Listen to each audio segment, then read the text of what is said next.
ಎಲ್ಲರಿಗೂ ನಮಸ್ಕಾರ. ಅಡುಗೆ ಮೇಲೆ ಚಾನಲ್ಗೆ ಸ್ವಾಗತ. ಫ್ರೆಂಡ್ಸ್, ನಾನಿವತ್ತು ತುಂಬಾ ಹೆಲ್ತಿಗೆ ಬೆನಿಫಿಟ್ ಇರೋವಂತಹ ಸೋರೆಕಾಯಿ ಪಲ್ಯನ ನಾನಿವತ್ತು ತೋರಿಸ್ತಾ ಇದ್ದೀನಿ.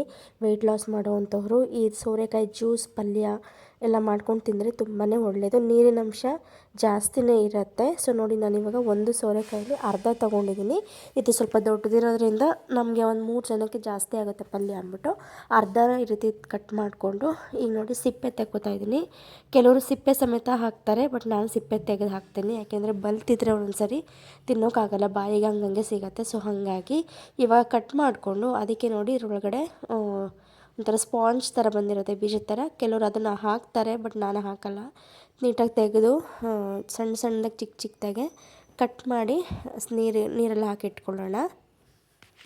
ಹಾಗೆಯೇ ಯಾರೆಲ್ಲ ನನ್ನ ಚಾನಲ್ ನೋಡ್ತಾ ಇದ್ದೀರಾ ದಯವಿಟ್ಟು ಸಬ್ಸ್ಕ್ರೈಬ್ ಮಾಡ್ಕೊಳ್ಳಿ, ಫಾಲೋ ಮಾಡಿ ಅಂತ ಕೇಳ್ಕೊತೀನಿ. ತುಂಬ ಜನ ನೋಡ್ತಾ ಇದ್ದೀರಾ ಬಟ್ ಫಾಲೋ ಮಾಡ್ತಿಲ್ಲ, ಸಬ್ಸ್ಕ್ರೈಬ್ ಮಾಡ್ಕೋತಾ ಇಲ್ಲ. ಸೊ ಹಾಗಾಗಿ ನೋಡಿ, ಇವಾಗ ನಾನು ಚಿಕ್ಕ ಚಿಕ್ಕದಾಗಿ ಕಟ್ ಮಾಡಿ ಇಟ್ಕೊಂಡು ಒಂದು ಪಾತ್ರೆಯಲ್ಲಿ ನೀರು ಹಾಕ್ಕೊಂಡು ಇಟ್ಕೊಂಡಿದ್ದೀನಿ. ಇವಾಗ ಇದಕ್ಕೆ ನಾನು ಸೋರೆಕಾಯಿ ಗ್ರೇವಿ ಮಾಡ್ತಾ ಇರೋದ್ರಿಂದ ಇದಕ್ಕೆ ನೋಡಿ ನಾನು ಈ ರೀತಿಯಾಗಿ ಟೊಮೆಟೊ, ಈರುಳ್ಳಿ, ಕೊತ್ತಂಬರಿ, ಕರಿಬೇವು, ಒಗ್ಗರಣೆಗೆ ಈರುಳ್ಳಿ ಹಾಗೆ ಶುಂಠಿ ಬೆಳ್ಳುಳ್ಳಿ ಇದಿಷ್ಟನ್ನು ತೊಗೊಂಡಿದ್ದೀನಿ.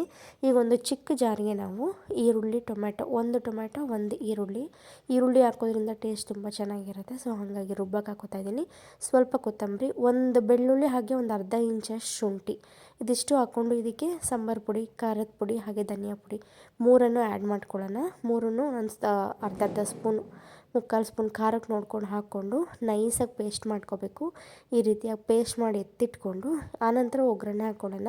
ಒಂದು 3 ಸ್ಪೂನಷ್ಟು ಎಣ್ಣೆ ಹಾಕ್ಕೊಂಡು ಸಾಸಿವೆ, ಜೀರಿಗೆ, ಒಗ್ಗರಣೆಗೆ ಮಾಮೂಲಿ ನಾವೇನು ಹಾಕ್ತೀವಲ್ಲ ಅದೇ ಹಾಕ್ಬಿಟ್ಟು ಇದಕ್ಕೆ ಹೆಚ್ಚಿಟ್ಕೊಂಡಿರೋಂತಹ ಈರುಳ್ಳಿ ಮತ್ತು ಕರಿಬೇವು ಎರಡು ಒಟ್ಟಿಗೆ ಹಾಕ್ಬಿಟ್ಟು ಸ್ವಲ್ಪ ಬ್ರೌನಿಷ್ ಆಗಲಿ ಈರುಳ್ಳಿ.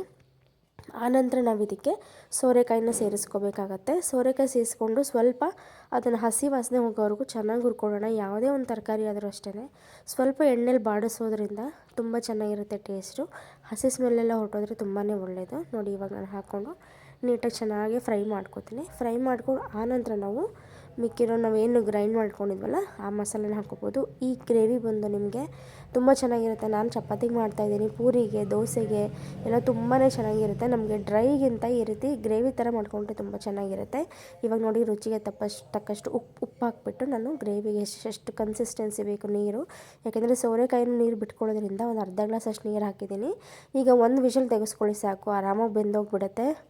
ಸ್ವಲ್ಪ ಹಾಗೆ ಬಾಯಿಗೆ ಸಿಗಂಗೆ ಅಗಿಯೋ ಥರ ಇರಲಿ ಅಂದರೆ ನೀವು ಬೇಕಾದ್ರೆ ಪಾತ್ರೆಲಿ ಹಾಗೆ ಬೇಯಿಸ್ಕೊಳ್ಳಿ, ತಟ್ಟೆ ಮುಚ್ಕೊಂಡು.